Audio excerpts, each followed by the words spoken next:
Ravi de vous retrouver dans le cadre de cette demi-heure de l'actualité. Madame, Messieurs, merci de choisir TPT+.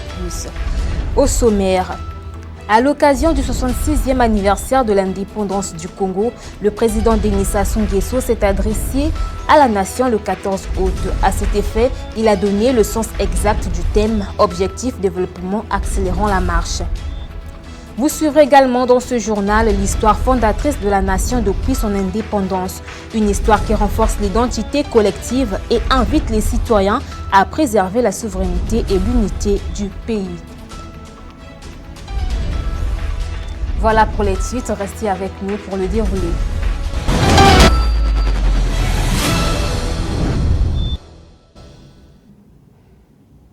Excellentes conditions de suivi à toutes et à tous.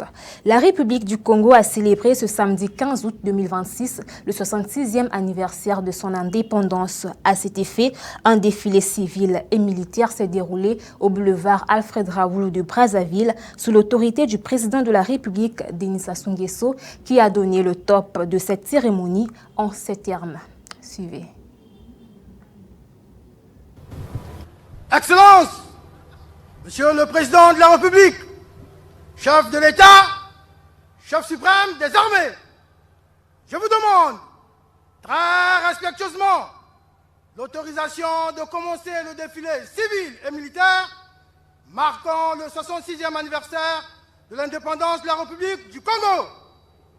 Commandant des troupes, général de brigade, Fermeté Blanchard Nguenou, commandant de la zone militaire de défense numéro 9, commandant la 40e brigade d'infanterie.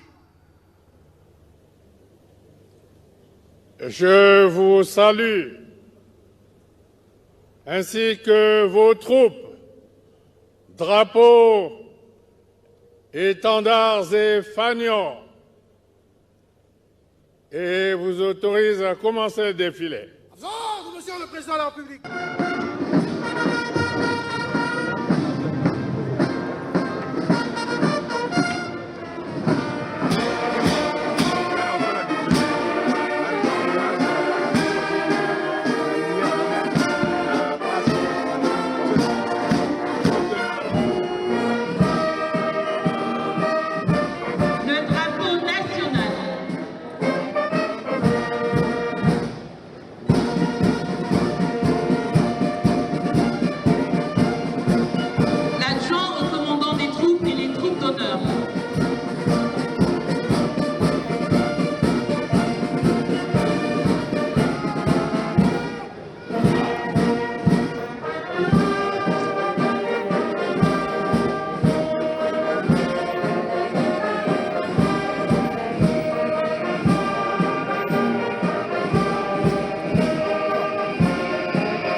Après le passage des éléments des forces armées congolaises, le tour est venu aux forces vives de la nation de marquer leur présence à ce défilé, une manière pour elles de célébrer avec faste cet anniversaire. Suivez cet extrait choisi pour vous par Elius Boabé et Kevin Le Différent.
Vous suivrez certainement le reportage relatif à ce défilé dans nos prochaines éditions.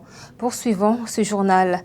Le président de la République, Denis Sassou Nguesso, s'est adressé à la nation le vendredi 14 août 2026 à l'occasion du 66e anniversaire de l'indépendance du Congo. À cette occasion, il a donné le sens exact et la portée du thème de cette année, objectif développement, accélérant la marche. Suivons-le. Le thème retenu pour cette célébration, objectif développement, accélérons la marche, résume le chemin parcouru, des avancées réalisées et projette la progression continue de notre peuple vers de nouvelles conquêtes.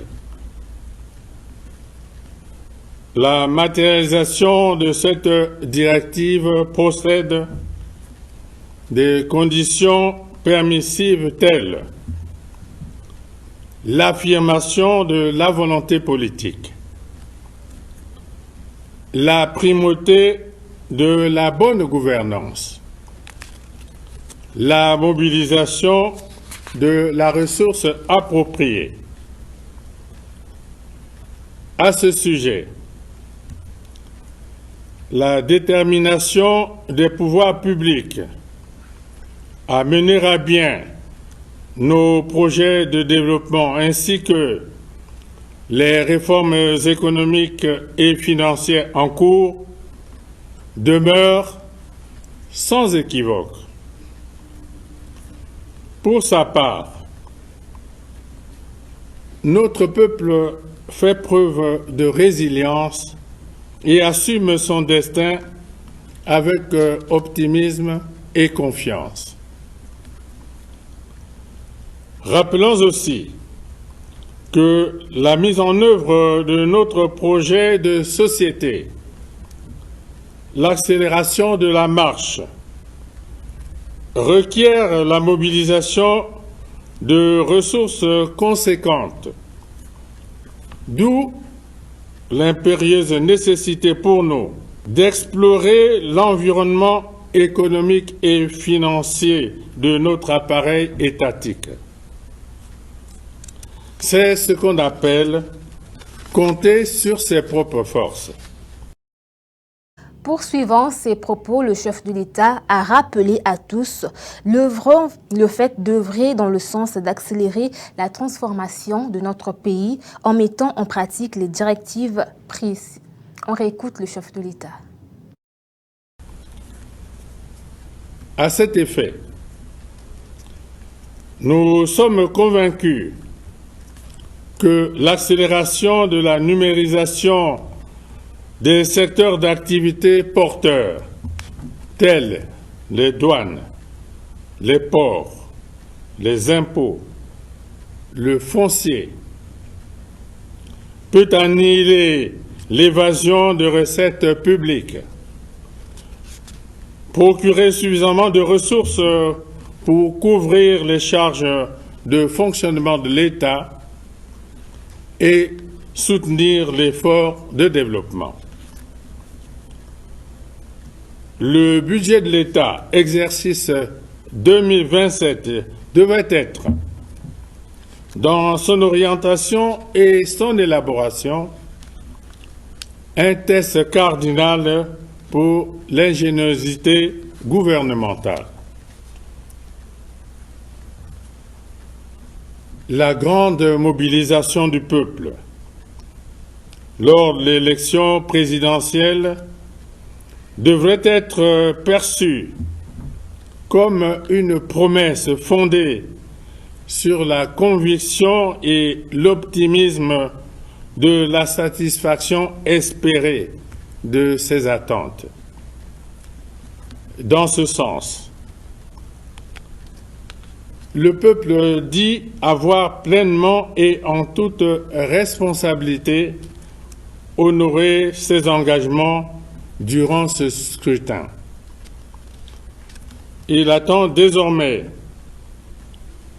les justes retombées de sa détermination et de son choix, ce qui nous impose le devoir de tenir parole.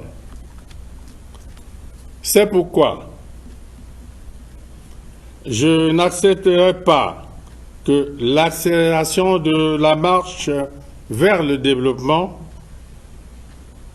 ne se réduise à une clause de style ou à un simple slogan. Mes chers compatriotes, accélérer, c'est aller raisonnablement le plus vite possible. De ce fait, après avoir annoncé solennellement l'exemption de visa d'entrée pour les ressortissants des pays africains désireux de séjourner ou de résider en République du Congo, j'enjoins le gouvernement à prendre de manière diligente toutes les dispositions nécessaires pour la stricte application de cette mesure, afin que nos proclamations panafricanistes ne sombrent pas dans la pure et simple incantation. Enfin, j'en appelle à la responsabilité des uns et des autres pour que les festivités de ce 15 août 2026 se tiennent dans la méditation, à l'effet de transformer notre ambition de développement et la détermination du peuple en levier d'accélération de notre marche vers le développement. Le boulevard Alfred Raoul a été pris d'assaut par la vague bleue du Patriarche à l'occasion de la 21e édition du semi-marathon international du Brazzaville. Une forte mobilisation qui a rythmé ce rendez-vous sportif dans une annonce de fête, de joie et d'encouragement. Bonel Missier, Klejvi Mundinga et Welcome à Yaoundé.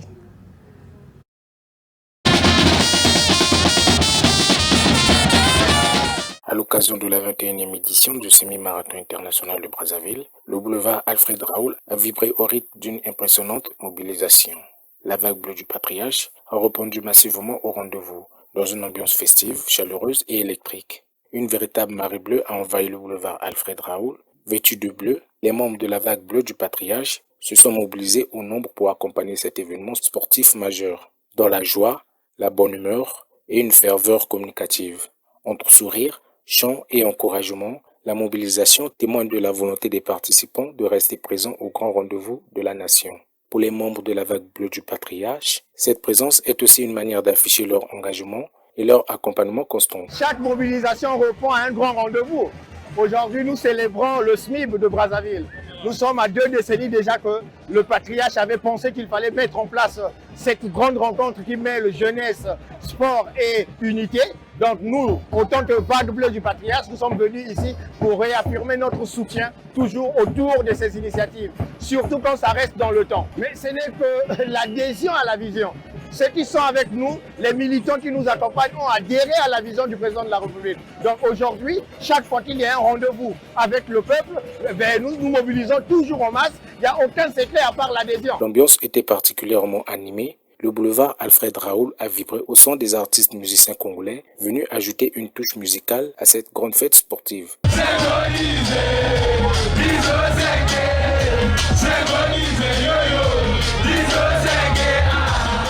Une atmosphère festive qui a permis aux participants de célébrer le sport dans un esprit d'unité et de convivialité. À travers cette 21e édition du semi-marathon international de Brazzaville, le sport rappelle une valeur essentielle, l'unité autour d'une même idéal. À la veille de la célébration du 15 août, marquant l'anniversaire de l'indépendance du Congo, cette mobilisation doit être un symbole de cohésion, de paix et de fierté nationale. Que cette dynamique se poursuive dans l'esprit du vivre ensemble.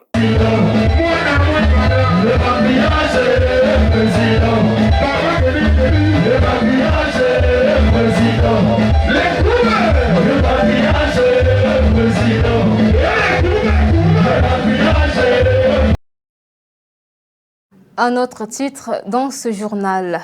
La célébration de l'indépendance du Congo rappelle l'histoire fondatrice de la nation, renforce l'identité collective et invite les citoyens à préserver la souveraineté et l'unité du pays. Faisons appel à Brady Marden pour l'histoire de la nation depuis son indépendance jusqu'à nos jours. Avant la colonisation française, le territoire actuel du Congo était occupé par plusieurs entités politiques, parmi lesquelles le royaume de Luango, le Congo et le royaume Tchou. À la suite de plusieurs missions d'exploration, il y eut d'abord la formation du territoire moyen Congo en 1885. Intégré à la Fédération de l'Afrique équatoriale française lors de sa création, le moyen Congo obtient le statut de territoire d'outre-mer en 1946. Après l'adoption par le référendum du 28 septembre 1958 de la Constitution de la 5e République française et de la communauté, le moyen Congo devient la République du Congo le 28 novembre 1958 à Pointe-Noire au sein de la communauté française. En 1959, les tensions et les troupes politiques ont marqué Brazzaville avant de laisser place aux accords de transfert de compétences. Il s'est tenu les élections législatives remportées par l'Union démocratique de la défense des intérêts africains, UDDIA. L'abbé Fulbert Yulu devient Premier ministre. C'est dans un climat de bonnes relations que le transfert des pouvoirs est conclu en juillet 1960. Enfin, après 70 ans de colonisation française, l'indépendance du Congo est proclamée le 15 août 1960 avec l'abbé Fulbert Yulu à la tête du pouvoir. Le 28 juillet 1959, l'Assemblée nationale a ratifié les accords passés avec la République française par lesquels nous avons accédé cette nuit même à l'indépendance. Cette indépendance de la République du Congo, mes chers concitoyens, je la proclame solennellement et universellement. Nous sommes ici tous associés en cette heure historique à la réalisation du vœu unanime du désir le plus cher de tout notre peuple. Vous allez manifester à juste titre votre allégresse, car il est bien vrai que nous vivons un jour faste et ce 15 août 1960 doit être consacré à la joie. Mais cette journée doit être aussi un moment de réflexion, car elle marque une étape essentielle de la vie de notre État. Depuis son indépendance en 1960, la République du Congo a connu 7 présidents qui ont exercé le pouvoir. L'abbé Fulbert Yulu, de 1960 à 1963, Alphonse Massamba Deba, de 1963 à 1968, Alfred Raoul, 1968, Marie Ngouabi, de 1968 à 1977, Joachim Yombi Opango, de 1977 à 1979, Denis Sassou Nguesso, de 1979 à 1992, Pascal Lissouba, de 1992 à 1997, et enfin Denis Sassou Nguesso jusqu'à ce jour. La 66e fête de l'indépendance est célébrée sous le thème « Objectif développement, accélérant la marche ». Chaque célébration de l'indépendance du Congo appelle le peuple congolais à un devoir de mémoire, celui d'honorer les luttes et les sacrifices des ancêtres pour la liberté. Vive le 66e anniversaire de l'indépendance, vive la République du Congo.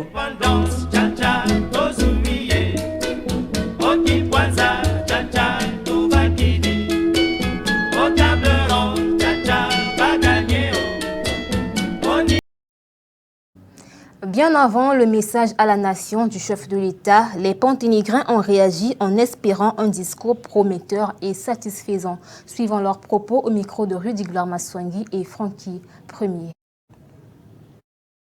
Personnellement, moi, j'attends que le président puisse cibler d'abord la jeunesse d'abord.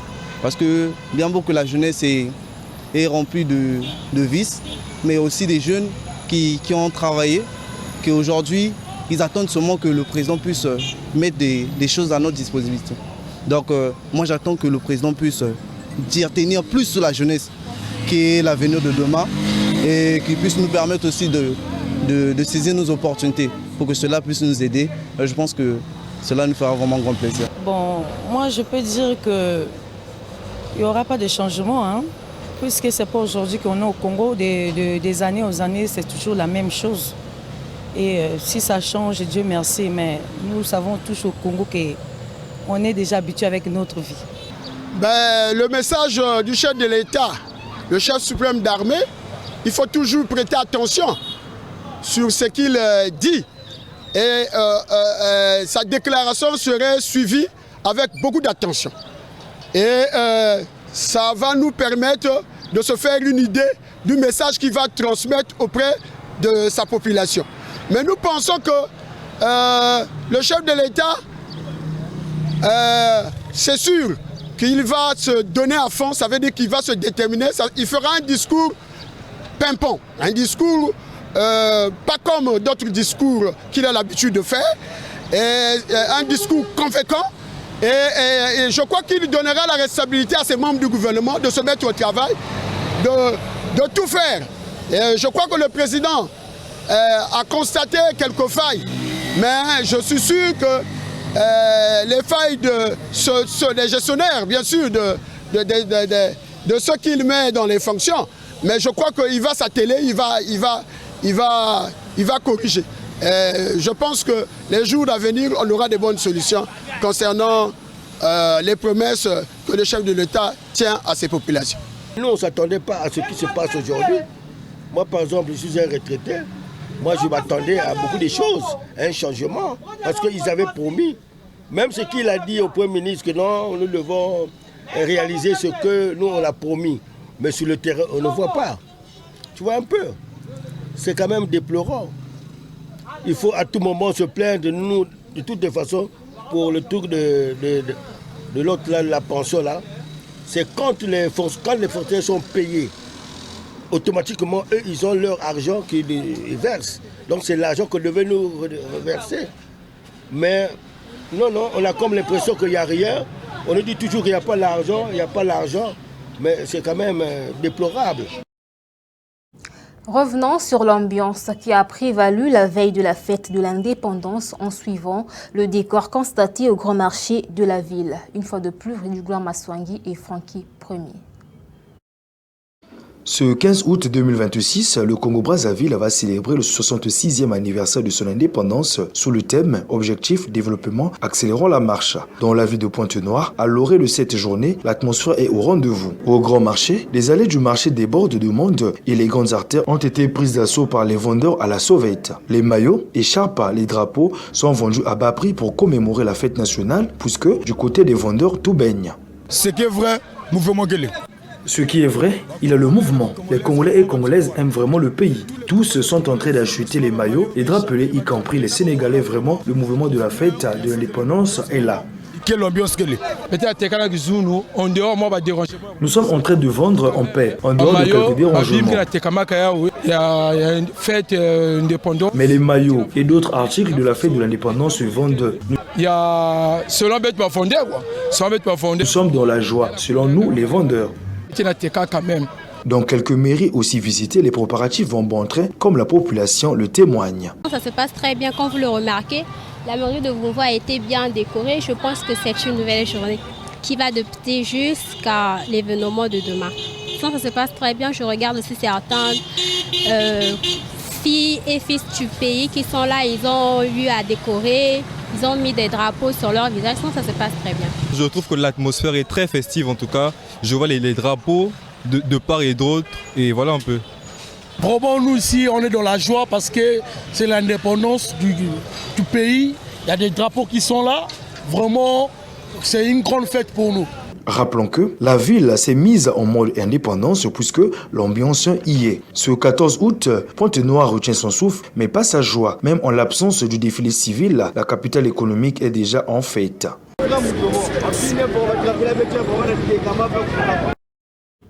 Et on va à l'international.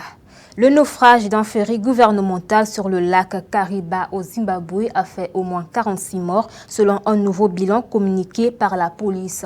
Le navire surchargé et pris dans des vents violents transportait plus d'une centaine de passagers. Images et commentaires.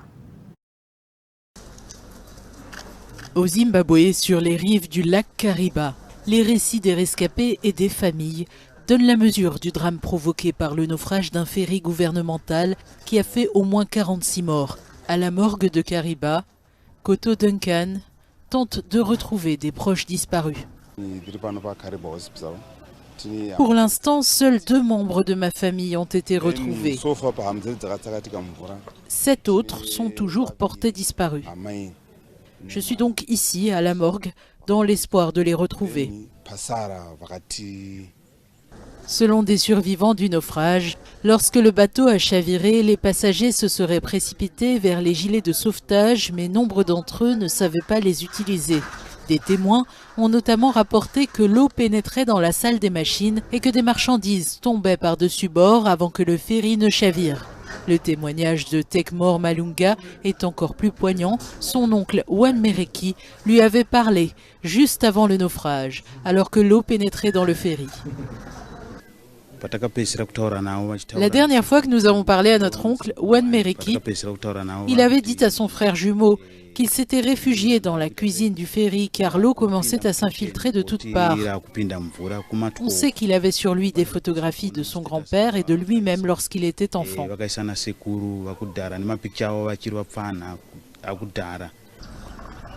Le navire, dont la capacité était fixée à 90 personnes, transportait officiellement 114 adultes et 5 membres d'équipage, ainsi qu'un nombre indéterminé d'enfants.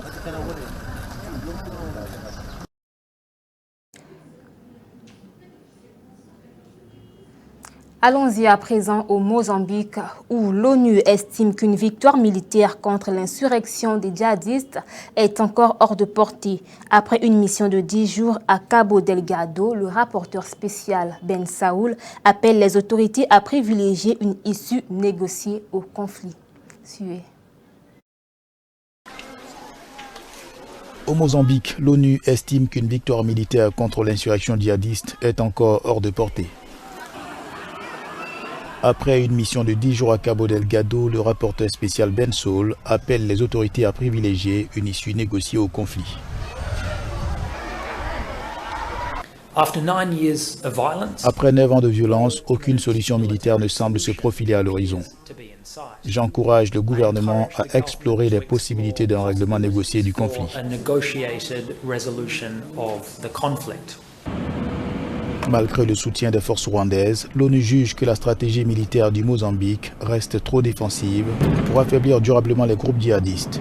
Elle salue toutefois la nouvelle stratégie antiterroriste qui mise aussi sur la lutte contre les causes profondes de l'insurrection, au-delà de la seule réponse militaire. Il faut se féliciter que la récente stratégie antiterroriste du Mozambique reconnaisse la nécessité d'adopter une approche plus globale, allant au-delà de la réponse fortement militarisée qui prévalait jusqu'à présent.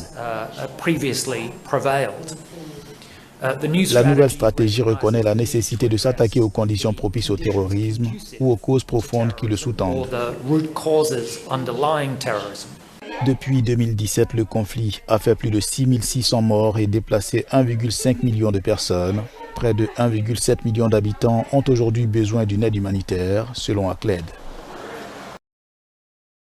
Et pour terminer, les autorités marocaines ont annoncé des mesures visant à contrer un nouvel afflux des migrants vers le territoire espagnol de Ceuta après avoir constaté une nouvelle vague de désinformation en ligne.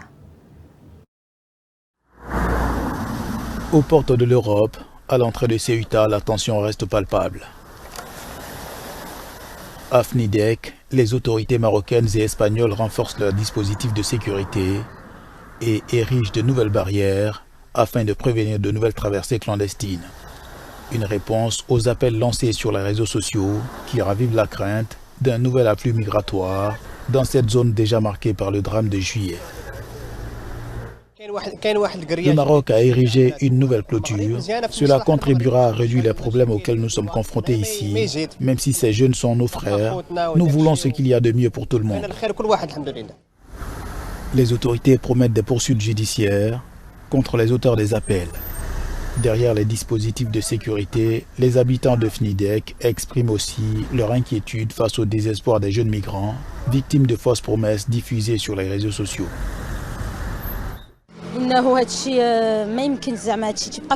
Ce qui s'est passé nous a tous brisé le cœur en tant que Marocains. Nous devons trouver des solutions pour ces jeunes, car la situation est très difficile. surtout pour les jeunes enfants et les femmes. J'espère sincèrement qu'ils trouveront une solution.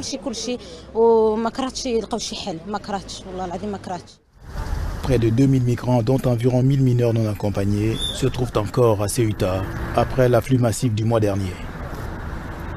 Le Maroc et l'Espagne tentent d'éviter un nouveau drame entre contrôle des frontières et appel à des solutions durables.